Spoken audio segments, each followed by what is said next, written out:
David, as a man that loved a one-punch knockout and was famous for it in his career, that was some shot from Daniel Dubois. Yeah, Fujimoto didn't know what hit him.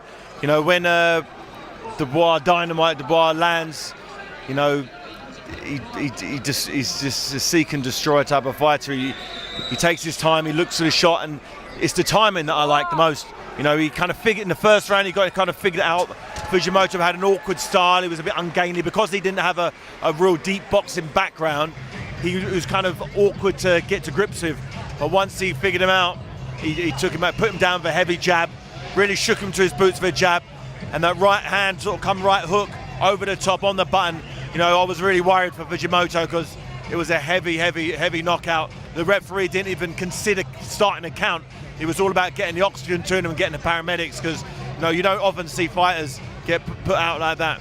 When you land a shot like that and you feel it right back up your arm, do you know as soon as it lands it's over? Yeah. Daniel knew the moment that landed. He just walked to the neutral corner. He wasn't expecting to continue boxing. He knew that was it. You know, when a fighter falls down in a heap, one thing sort of going to the side like a tree, but when you collapse like a building, it's all over. You know, your whole body's given up, and it takes significantly longer than 10 seconds to regroup.